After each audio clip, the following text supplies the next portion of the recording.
Let's see. Washington Post staffers are in open rebellion against Jeff Bezos. So, what's going on with Jeff Bezos? Let's take a look. So, Jeff Bezos, obviously the head of he owns Amazon, super gajillionaire. Jeff Bezos owns the Washington Post, and under his ownership, the Washington Post has been what it's always been, which is a biased left-wing rag, essentially. That's apparently going to change. Jeff Bezos says, I shared this note with the Washington Post team this morning. He said, I'm writing to let you know about a change coming to our opinion pages.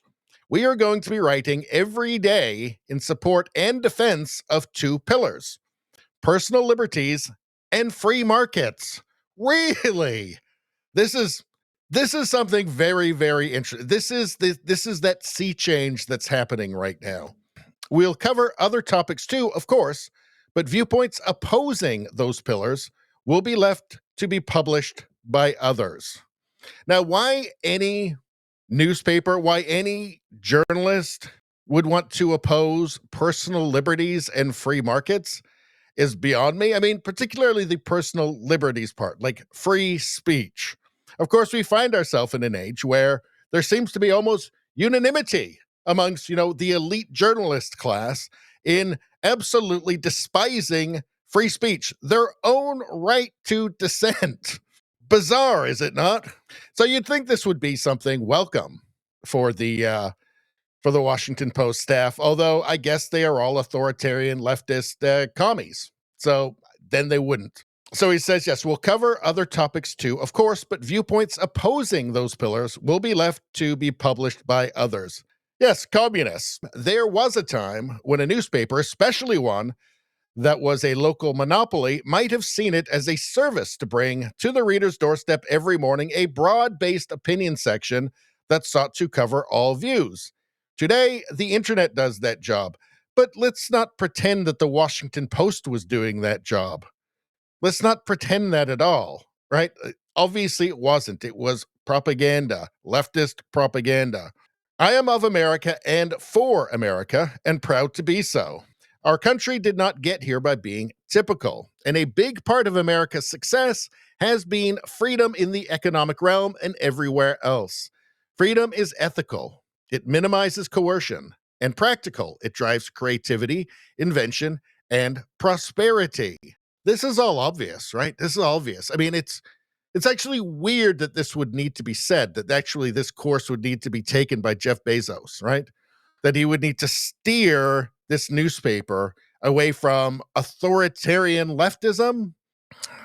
I offered David Shipley, whom I greatly admire, the opportunity to lead this new chapter. I suggested to him that if the answer wasn't hell yes, then it had to be no. After careful consideration, David decided to step away. This is a significant shift. It won't be easy, and it will require 100% commitment. I respect his decision. We'll be searching for a new opinion editor to own this new direction. I'm confident that free markets and personal liberties are right for America. Of course, obviously, that's what it's built on. Why does that even need to be said? I also believe these viewpoints are underserved in the current market of ideas and news opinion. I'm excited for us together to fill that void, Jeff. So this David Shipley has turned it down because I guess he's opposed to personal liberties, which actually isn't even surprising anymore. I mean, that's the default now for the modern journalist, for the modern editor. It's fairly shocking. Who was this David? Who was this David Shipley? Let's see, an American journalist and book author. He was executive editor of the New Republic, Leftist, from 1992 to 1995, worked at the New York Times from 1998 to 2010. The Stalin apologists, the New York Times, I mean, their propaganda work goes back, like 100 years, literally. They're communist, they're totalitarian, communist dictator apologetics goes back 100 years. It's incredible. Let's see. Executive editor of Bloomberg View, no surprise. Served as editorial editor at the Washington Post. So Yes, this guy obviously is not going to be in favor of, what was it again? Oh, yes, personal liberties. Personal liberties. No, no, in good conscience, I can't support personal liberties. What universe are we living in? It's so weird that it's come to this. It's so strange that it's come to this. Absolutely not. Well, I personally am not in favor of personal liberties. No, and certainly not free markets. I'm a communist. I'm an authoritarian communist. I like Stalin. I'd like the United States to be run by somebody like Stalin. Absolutely no. I have to say no, sir. No, sir.